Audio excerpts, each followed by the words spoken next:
tous. Je vous invite à ouvrir votre Bible, venir avec moi, Matthieu 19. Alors prions et lisons le texte ensemble. Seigneur, on vient dans ta parole, on se repose sur ton esprit en nous pour que tu nous instruises, que tu nous rappelles des vérités, que ça nous fasse du bien et que tout ça soit pour ta gloire et par ta puissance. On te prie au nom de Jésus. Amen. Alors, Matthieu 19, je vais lire à partir de verset 27. Alors Pierre répondant lui dit à Jésus, « Nous avons tout quitté et nous t'avons suivi. Que nous adviendra-t-il donc ?»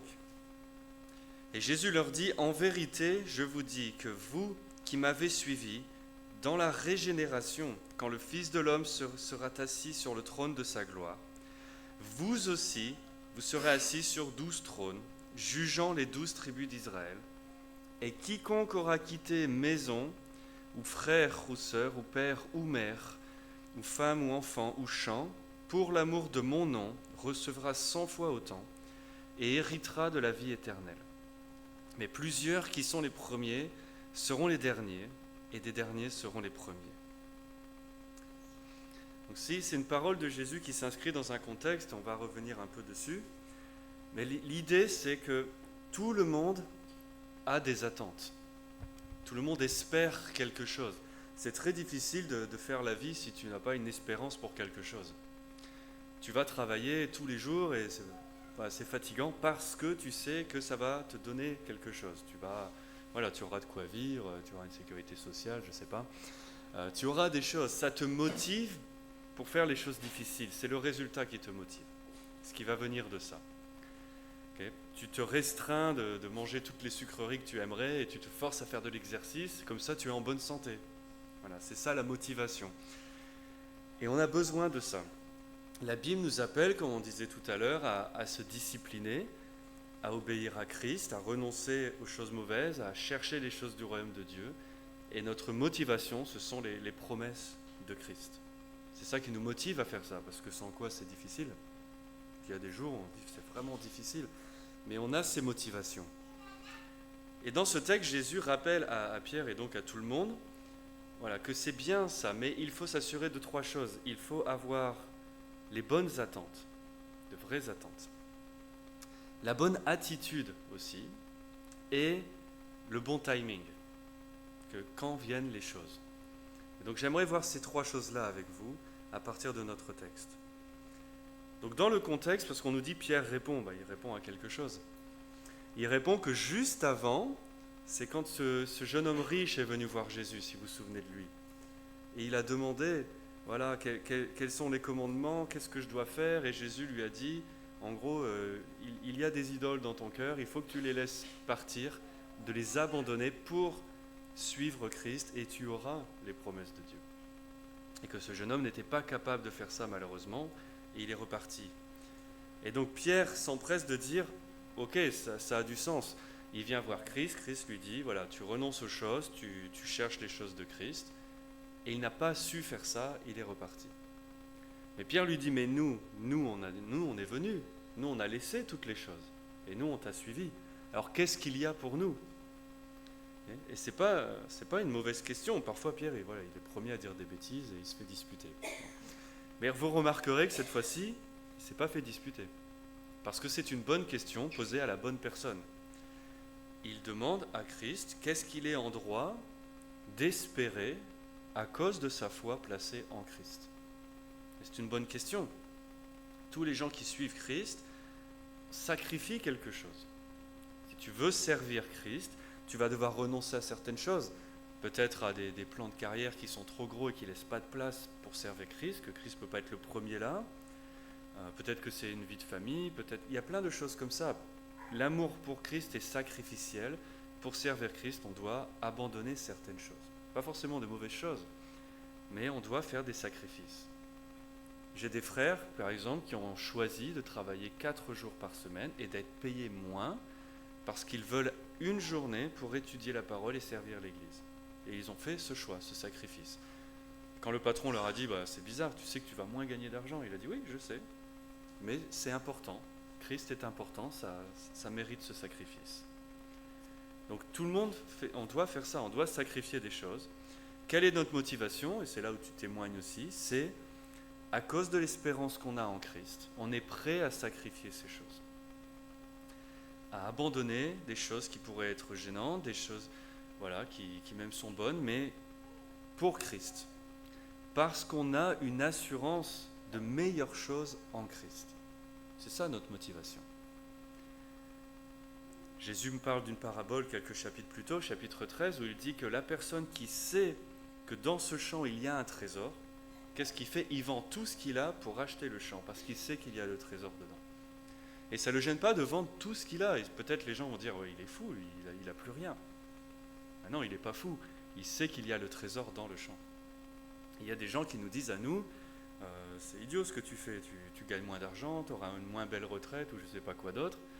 Et nous on leur dit non, mais moi j'ai l'éternité dans les cieux avec toutes les choses de Dieu. C'est ça la motivation. On n'est pas fou, on a compris où est le trésor. Mais les gens pensent qu'on est fou, mais on n'est pas fou. Et donc les disciples, ils ont laissé les filets, leur occupation, ils ont suivi Christ. Et pourtant Christ leur a dit, si tu me suis, tu viens souffrir avec moi, tu n'auras pas forcément un endroit pour poser ta tête dessus, mais tu fais confiance à Dieu, tu es prêt à abandonner ces choses. Et c'est ce qu'on voit avec les disciples, c'est ce qu'on voit avec Paul, c'est ce qu'on voit avec la vie normale du chrétien et comme ça. Donc, Pierre ne se fait pas disputer, parce que c'est une très bonne question. Et quand on partage l'évangile avec quelqu'un, il est en droit de nous dire, qu'est-ce qui m'attend si je choisis Christ? Et toi, tu dois lui expliquer les promesses de l'évangile, pour qu'il choisisse ça plutôt que les choses du monde. C'est ça l'idée ici. Et tous les croyants en Christ ont le droit d'attendre toutes les promesses que Christ fait à son Église. Tout le monde.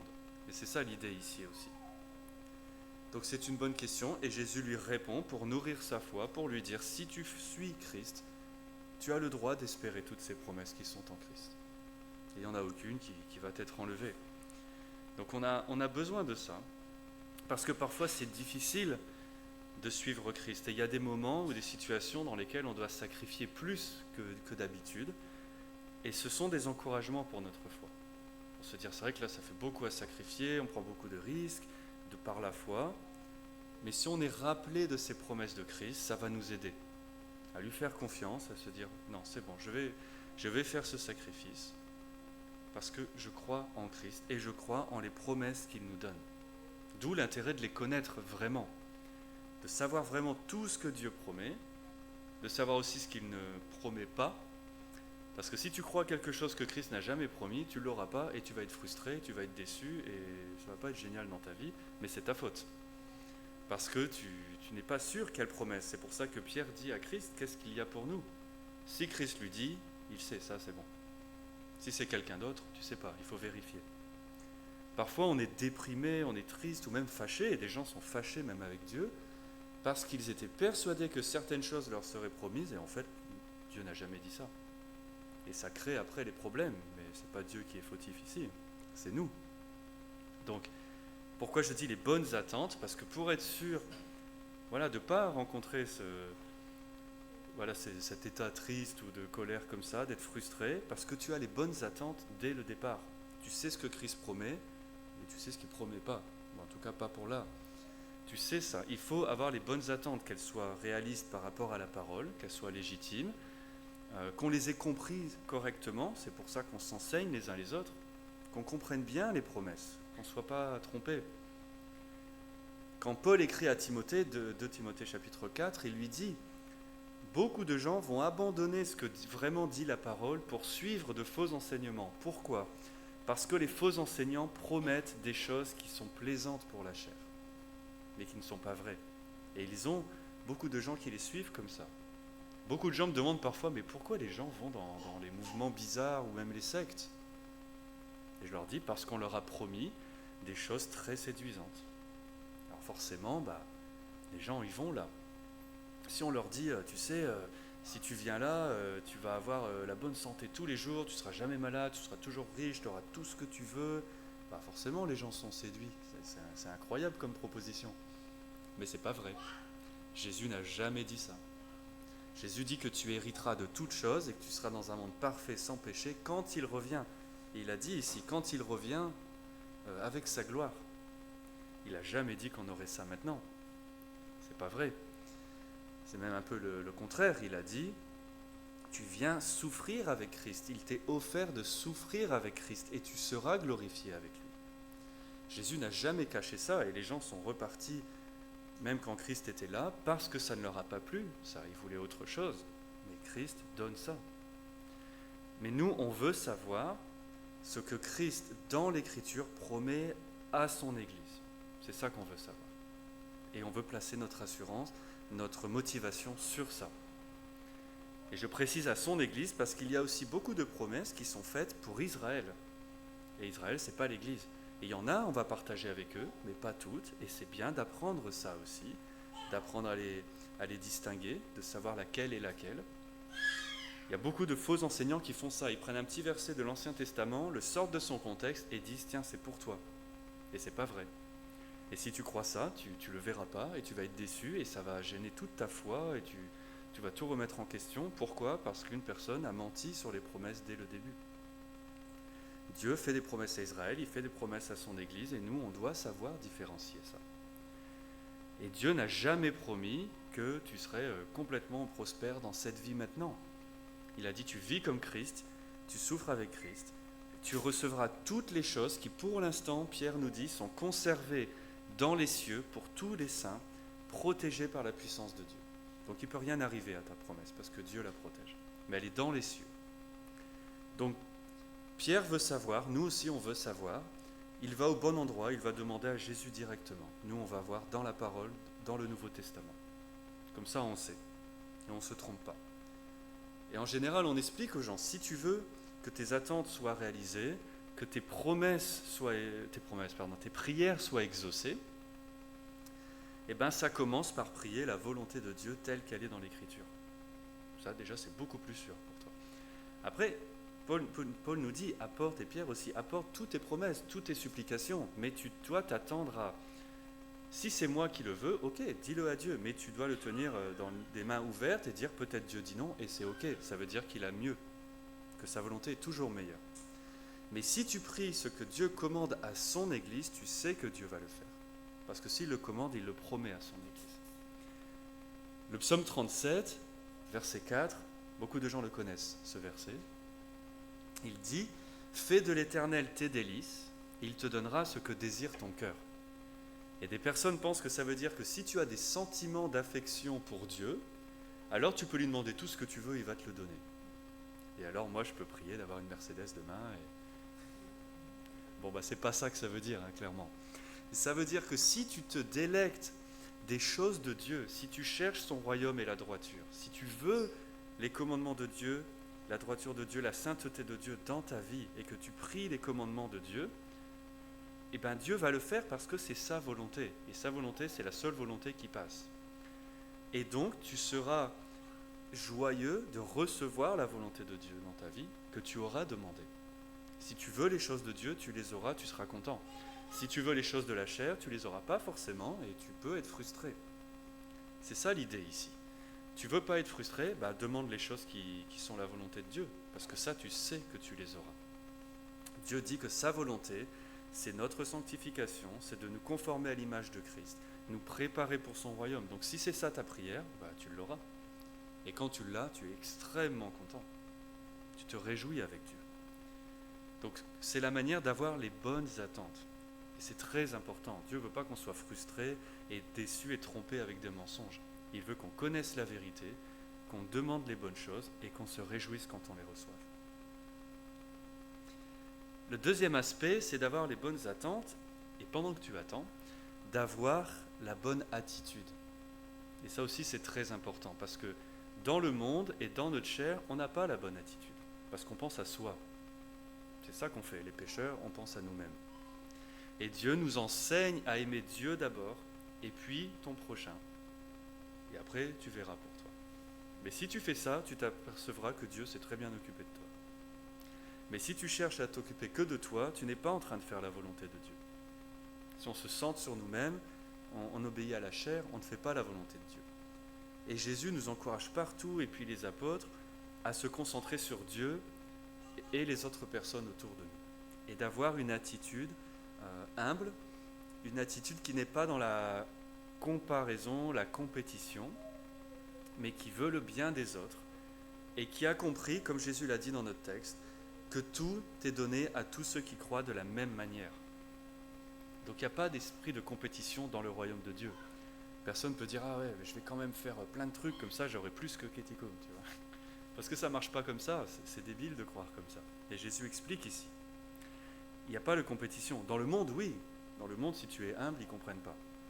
J'ai des amis qui ont cherché du travail, ils ont dit « Moi je suis humble, donne-moi ce que tu veux, je le fais. » On leur a dit « Reviens plus tard quand tu auras un projet personnel que toi tu veux faire. » Et ils lui ont dit « Et vise haut. » Et donc ils les ont renvoyés sans leur donner un métier. Et je leur ai dit, bah oui, parce qu'ils n'ont pas compris l'humilité. Dans le monde, il n'y a pas l'humilité. Il y a, c'est moi et je veux être tout en haut et je pense que c'est mieux quand on est en haut, c'est plus classe. Jésus dit, tu veux vraiment être grand dans le royaume, tu te mets à genoux et tu sers les gens. Donc le royaume est vraiment l'opposé du monde, l'opposé de la chair. Et Pierre, bah, il est comme nous. Il vient de voir le jeune homme riche et il est reparti. Il se compare à lui. Il dit, ok, lui il est reparti, mais moi je reste, moi je suis là. Et il se compare un petit peu, parce qu'on fait ça, et il faut qu'on en soit conscient. Les disciples, plusieurs fois, ils se comparent entre eux. Ils se disent, tiens, qui est le meilleur d'entre nous? Qui sera assis juste à côté de Jésus? Qui aura la bonne place? Et Jésus les a repris, il leur a dit, ça ne marche pas comme ça, il faut arrêter de faire ça, c'est pas l'idée. C'est pas comme ça que ça marche. À l'époque, il y avait les pharisiens, les dirigeants religieux, ils faisaient ça. Ils se donnaient des attitudes très nobles, très pieuses, et ils se comparaient aux autres. Et ils se trouvaient mieux que les autres. Et même dans leur prière, Luc 18, il prie. Sa prière, c'est de dire à Dieu, merci que je ne suis pas comme lui, que je suis mieux que lui. Et Dieu dit, lui, il n'est pas dans le royaume. Celui qui est humble et qui reconnaît qu'il est un pécheur, Jésus dit, celui-là, il est dans le royaume. Mais l'autre qui se compare et du coup il se croit mieux, il n'est pas humble. Et on n'est pas dans le royaume sans l'humilité. Si on se compare aux autres, soit on devient orgueilleux, parce qu'on pense qu'on est mieux, ou soit on est déprimé parce qu'on trouve qu'on est nul et ils sont mieux. Et dans tous les cas, tu seras misérable. C'est pas bon. Tu te compares à Christ, tout le monde se compare à Christ et c'est beaucoup mieux. C'est jamais bon se comparer avec les autres. C'est bien de voir les bonnes choses et de s'en inspirer et de s'imiter et de faire le discipulat, mais pas de se comparer et d'essayer de dire qui est mieux. Jésus dit dans le royaume, tout le monde est au même niveau. Donc ça ne sert à rien. Et il leur explique ici, voilà, Israël va juger les tribus d'Israël et nous tous, nous serons là et on aura tous la même statut, la même valeur en Christ. On reçoit tous les mêmes promesses de Christ. Il n'y a pas de différence. Dieu ne fait pas les différences comme ça. Nous, on le fait, mais Dieu ne le fait pas. Et l'Église doit refléter ça.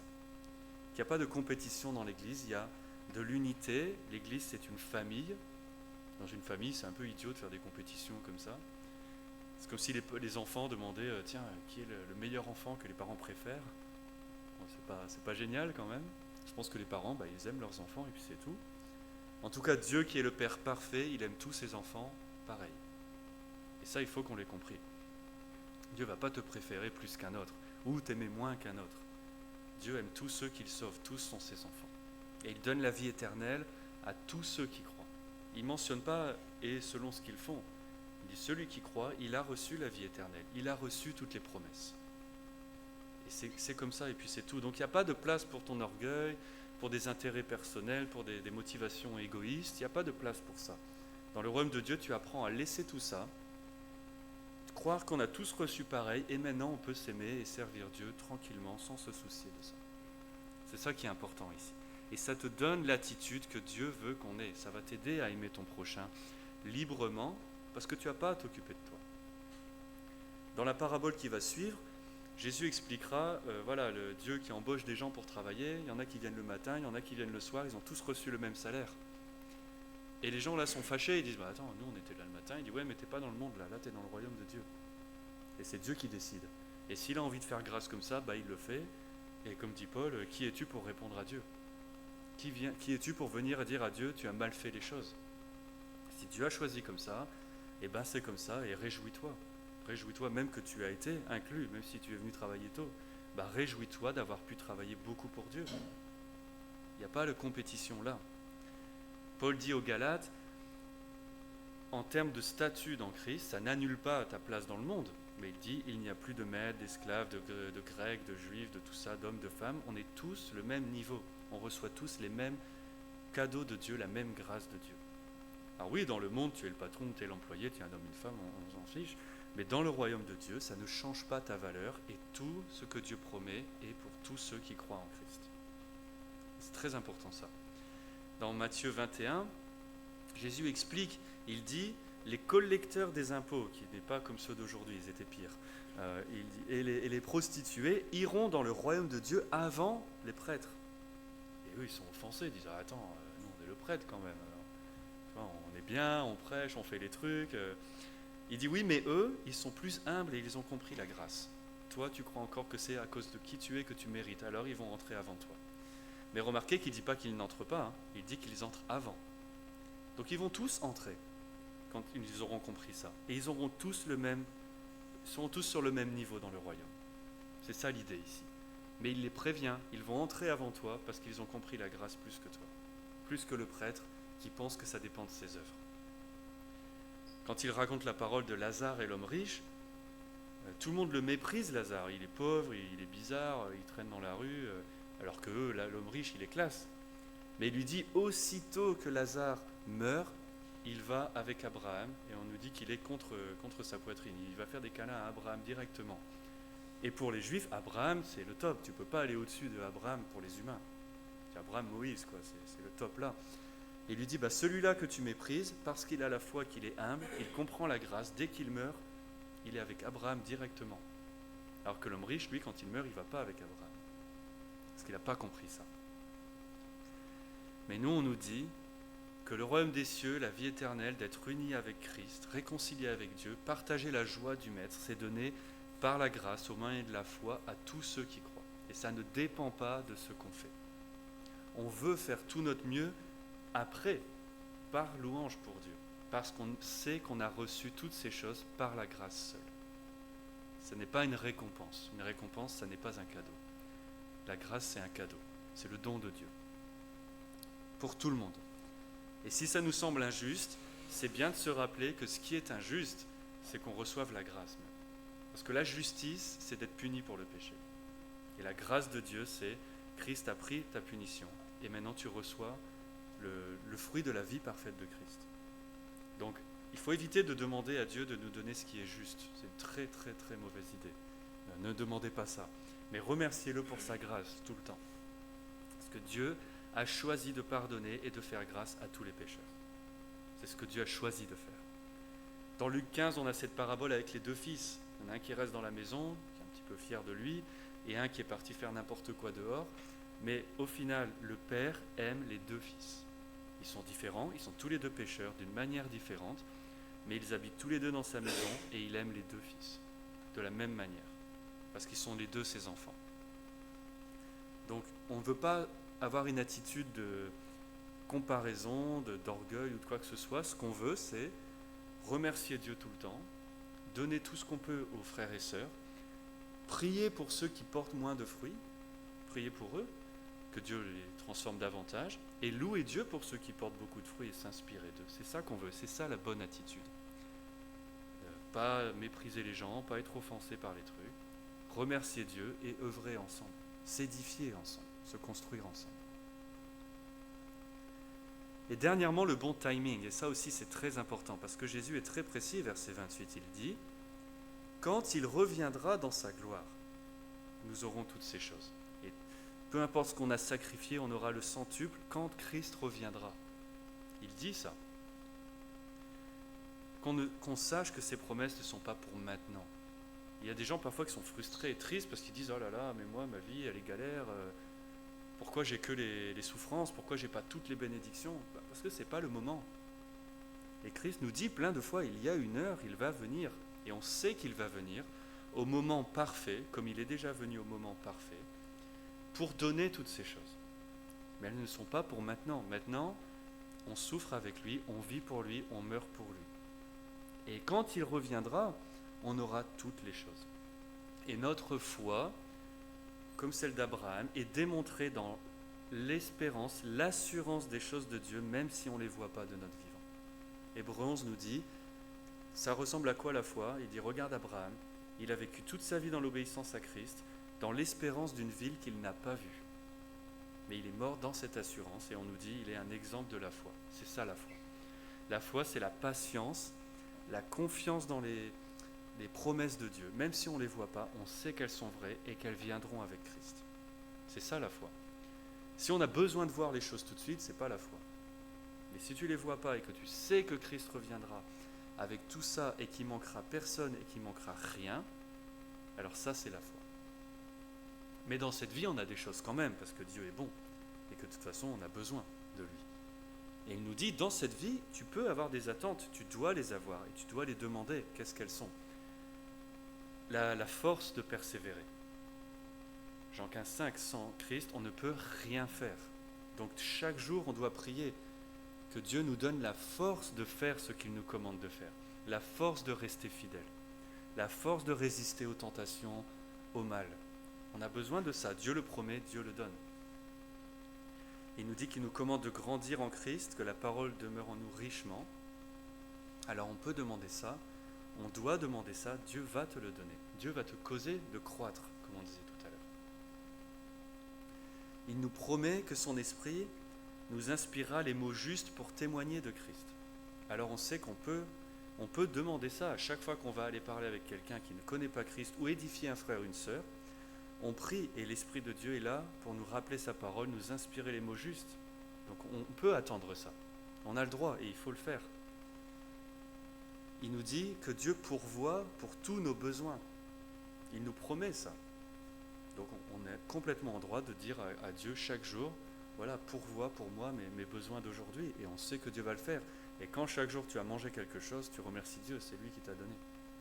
On a le droit de ça et on doit le faire. Il nous assure de sa présence tous les jours jusqu'à la fin. Alors on sait que ça aussi c'est une promesse qu'on a pour aujourd'hui. Paul dit qu'un des mystères de l'évangile, Colossiens, c'est Christ en vous, l'espérance de la gloire. Tu sais que Christ est en toi, tu sais que tu peux avoir l'assurance de toutes ces choses. Aujourd'hui, Christ est en nous aujourd'hui. Il a dit d'ailleurs, allez dans toutes les nations, faites le grand mandat, je suis avec vous tous les jours. Jésus, il ne part pas, il revient et tout ça, il est tout le temps dans le croyant. Il ne part pas. Et on voit ça par exemple dans la vie de Paul. Paul, c'est le plus gros exemple pour ça. Paul, il avait toutes les choses selon la religion. Il a compris quand Dieu lui a changé son cœur que ce n'était pas comme ça que ça marche. Et dans le Philippiens 3, il raconte comment il a abandonné toutes ces choses. Et très certainement que tous ses copains se sont dit, ok, ça y est, Paul, il est fou. Il fait n'importe quoi. Il était bien, il avait toutes les choses, il était au top de la société. Et d'un seul coup, il fait le contraire. Il joint les chrétiens, et il n'a plus rien, et il est persécuté avec eux, et en plus il est content. Et il a dit oui, pourquoi ? Parce qu'il a compris que toutes ces choses sont rien comparées à être trouvées dans Christ, même s'il vit dans la rue, même s'il est dans la prison, même si on le bat avec des bâtons vraiment mal, il a compris qu'est-ce qui est vraiment important. Et il a compris que les choses à venir sont beaucoup plus importantes et meilleures que les choses qu'on peut avoir maintenant. Qu'il vaut mieux souffrir maintenant et tout avoir pour l'éternité que d'être très bien maintenant et passer l'éternité nulle. C'est ça qu'il a compris. Dans Acte 16, il est en prison avec son collègue, ils ont le dos complètement démonté, ils ont les pieds enfermés dans des morceaux de bois. Ils chantent des hymnes qui intriguent les autres prisonniers, donc des hymnes avec du contenu à propos de Dieu, et exprimés joyeusement. Et tous les autres prisonniers, même le chef, se disent, mais il faut qu'on connaisse leur Dieu, parce que qui va être joyeux et remercier un Dieu quand tu vis comme ça ? Pour la plupart des gens du monde, et même dans des milieux chrétiens, si tu souffres dans ta vie, ils vont se dire, il y a un problème, c'est pas normal, tu devrais être heureux tout le temps. L'Évangile n'a pas dit ça. L'Évangile dit que tu es joyeux, même quand tes circonstances ne sont pas heureuses. Il y a une grosse différence entre être heureux et être joyeux. Être heureux, ça dépend de tes circonstances. C'est ton anniversaire, tes amis sont là, tu es heureux. Mais tu souffres dans une prison pour la cause de Christ et tu es joyeux. C'est ça la différence. Donc Jésus n'a jamais dit comme le monde, profite de toutes les choses tout de suite, mets-toi bien, sois à l'aise, sois opulent. Il a dit non, comprends que tu es appelé de souffrir pour Christ et tu trouves ta joie là-dedans. Acte 5, ils se réjouissent d'être comptés dignes de souffrir pour Christ. Que si on est fidèle dans toutes les choses, Dieu fidèle, lui, nous promet toutes les choses bien meilleures que ce qu'on peut imaginer et pour l'éternité, donc ça ne s'arrête jamais. C'est ça la bonne part aussi. Que Jésus n'est pas là pour te rendre très confortable tout de suite, il est là pour te promettre que cette vie de sacrifice rendra un fruit incroyable. Paul dit, on n'a pas de mots, de pensée pour imaginer vraiment ce que ce sera d'être dans les cieux. On ne peut pas le décrire. C'est complètement au-delà de nous. Donc tu penses au meilleur truc selon ce que tu peux penser maintenant et tu multiplies par l'infini et tu as une idée maintenant. Voilà. Vous voyez comme je suis nul en maths, parce que moi je multiplie par l'infini. Voilà. Donc c'est ça que Jésus nous promet. Et le monde va trouver ça complètement fou. L'évangile est folie pour les Grecs. Littéralement, ça veut dire c'est débile. C'est ça qu'il dit. Ça n'a aucun sens. Mais il dit pour nous, c'est la puissance de Dieu qu'on voit à l'œuvre. On sait dans notre cœur que ces choses sont vraies et on voit le changement que Dieu fait. On expérimente ce que Dieu fait dans notre vie. On sait que Dieu est vrai. Et on est prêt, si Dieu le demande, à tout laisser.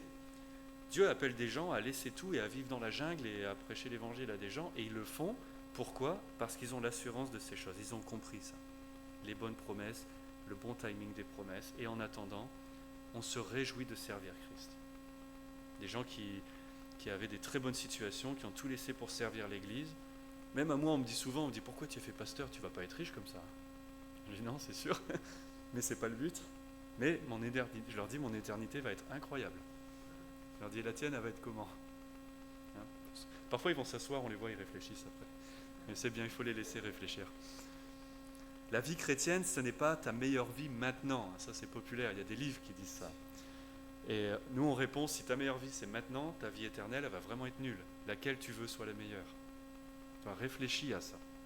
Et la parole nous donne une image plus grande pour qu'on comprenne les choses mieux. Qu'on ne soit pas comme ça. Dieu nous donne une vision de son point de vue pour qu'on pondère ces choses-là et qu'on fasse les bonnes décisions, les bons choix. Qu'on se dise, est-ce que je veux me centrer sur moi et être bien dans cette vie, ou est-ce que je suis prêt à laisser ces choses, faire confiance à Christ et je sais que mon éternité est bonne. C'est ça le choix, c'est ça qu'on doit réfléchir. Et tous les jours, de réfléchir comme ça pour vivre par la foi, de cultiver cette attitude-là. C'est important. Que la vie chrétienne, c'est pas d'être au calme, la vie chrétienne, c'est de combattre son péché, c'est pas simple, de résister des tentations, de crucifier la chair, d'être rejeté par le monde, d'être rejeté même peut-être par des proches, et ça fait mal, on est triste, mais c'est comme ça que ça marche, et on se réjouit avec Christ dans tous ces moments. Même dans un moment de deuil, on se rappelle les promesses de Christ pour tous ceux qui sont endormis en lui. La Bible nous rappelle ça.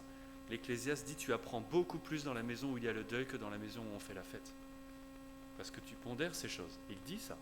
Parce que tu te rappelles, comme la vie est brève, qu'elle est compliquée, que Dieu est vrai, que toutes ses promesses sont vraies.